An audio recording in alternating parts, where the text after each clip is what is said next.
Zach Laws of Gold Derby here with Jade Healy, who just received her first Art Directors Guild nomination for her work on A Beautiful Day in the Neighborhood. Jade, first of all, congratulations on the nomination. Just tell us a little bit about what that recognition meant for you for this film.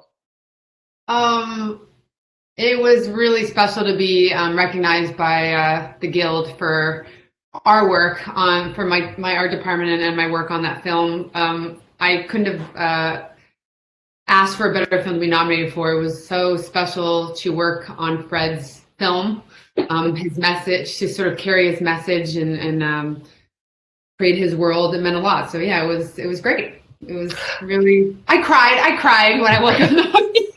I got my message from my best friend, and I read it, and I didn't know exactly what she was talking about at first, because there's so many nominations happening for, Marriage Story and Tom for his Golden Globe. So I thought she was just congratulating me for that. But then I understood that it was for the Art Directors Guild. So it was very exciting.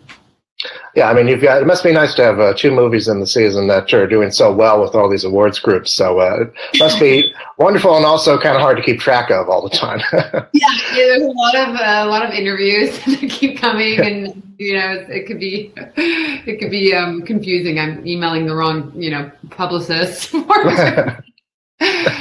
Right. You mentioned, Wani, how important it was for you to work on this movie. I have to imagine it was also very daunting, because of how beloved Mr. Rogers is. So what was the challenge here in doing this movie?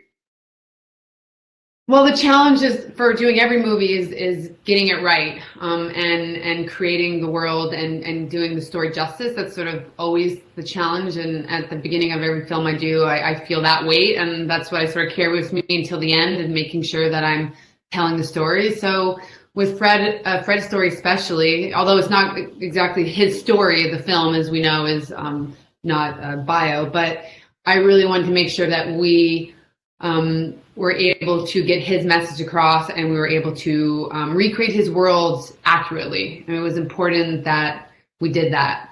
We wanted to make sure that the neighborhood and the stage set was going to be exactly right, so that we were transported back into Fred's world. So then what did you have to do in terms of research? I mean, obviously there's thousands of hours of tape out there of Mr. Rogers' Neighborhood. What did you have to do in order to recreate this set as accurately as possible? Well, the TV shows, they were taped a while ago, so some of it is, you really have to kind of look closely at the colors and what are you looking at, and you're pausing a lot, and you're trying to see, and the set changed so much throughout the years. We spent a lot of time at the archives looking through a lot of photos.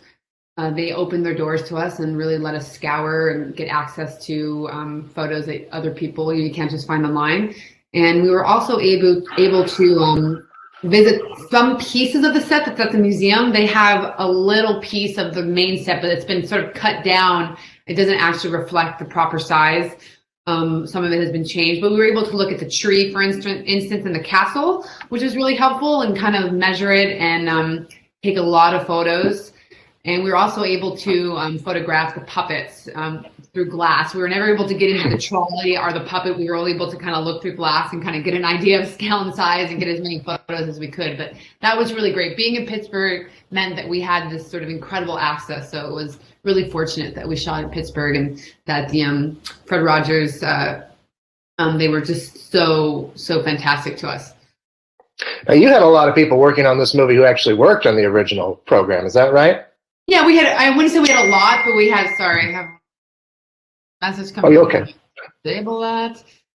We had a few people in the art department. I think there were some other people in the camera department who helped with the main cameras. I can't remember for sure, but we had one of our buyer was a set dresser on a prop assistant on the original show, Barbie. And also we had some model makers who came and helped with the miniature, who had worked on the original, as well as a scenic who came and helped with the floor, who had painted the original floor.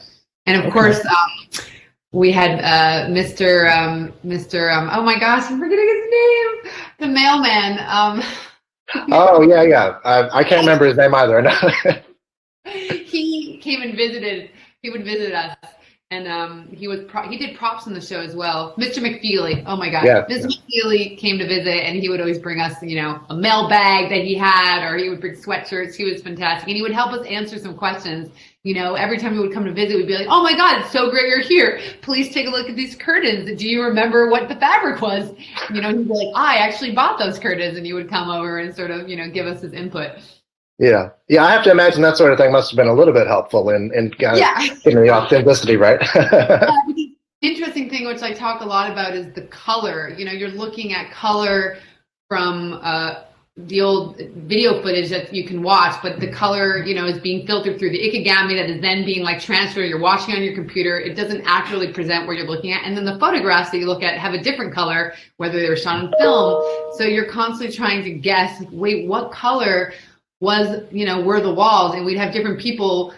Our buyer Barbie, who worked in the show, would swear they were this color. Someone else would say they were gray. So we were just trying to make sure we got the feel right. At the end of the day, we couldn't be definitely sure whether we got the exact color, because there was no way to match it. There was nothing that actually had, there were no plans, there was no paint swatches. So everything was sort of the detective work of trying to figure out what it was. Sometimes, in some ways, you think it's really easy to recreate something because it's there, but often it's easier to do something from scratch because you can just do it and you're not trying to faithfully represent something, So yeah. A lot of this, we spent a lot more time thinking about paint than we would if we were just building something from scratch that didn't have to copy something else. So it's one of those. Right. As you mentioned before, this is not a biopic about Fred Rogers. It's also about Lloyd Vogel, who's a fictionalized version of Tom Junod. I hope I said that right. Got a little tongue-tied there.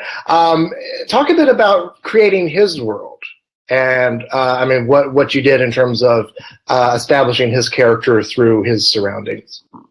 We wanted to be faithful to the surroundings of New York at that time period. And also, I think the important thing about Fred was always about being honest and truthful. And we weren't trying to gloss over what New York looked like in that time period. So we wanted to make sure the streets and the interior had this sort of look and layers that you would expect for a late 90s apartment in that part of New York City. And we also wanted to represent how Lloyd's world is sort of different.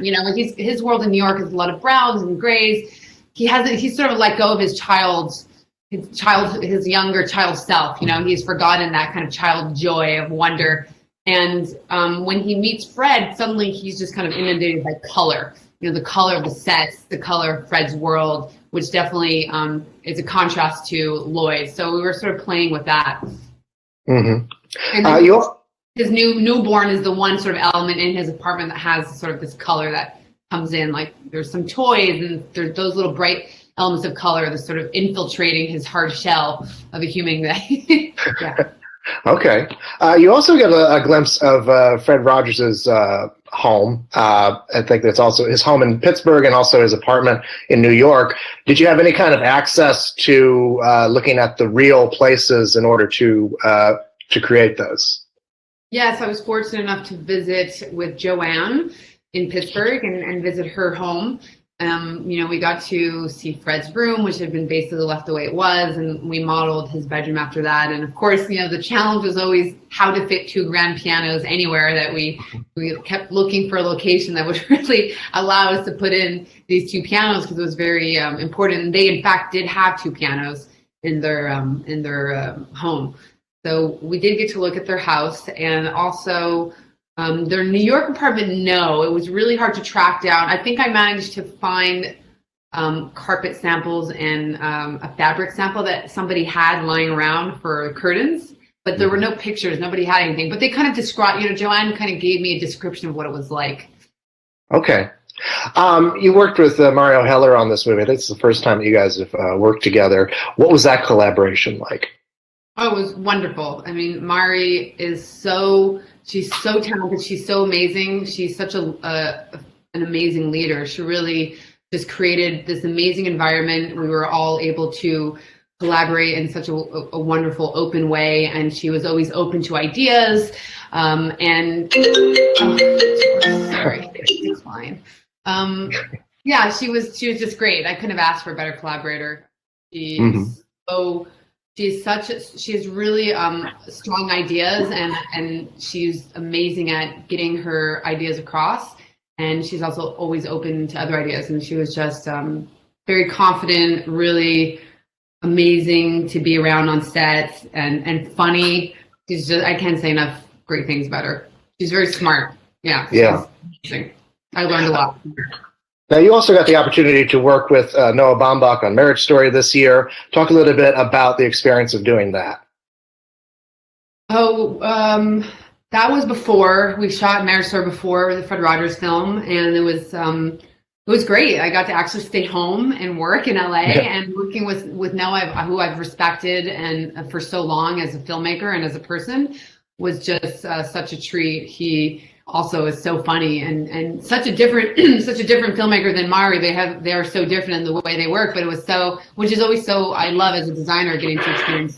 I learn so much from every different filmmaker I work with. But Noah is just, everything is on the page, and you get there and you're just sort of, he's very open as well to ideas and collaborating. And there was a lot of locations on that movie, but it was, Robbie Ryan is, the amazing DP. So it was great. Yeah. Working on these two movies that are getting all this attention, critical attention, and awards attention. I mean, you've done a lot of great work in the past, obviously. How does it feel to work on these two movies that are getting this kind of attention at this time? It feels great. I've done a lot of movies. I think it's maybe almost my 30th feature, so it feels good.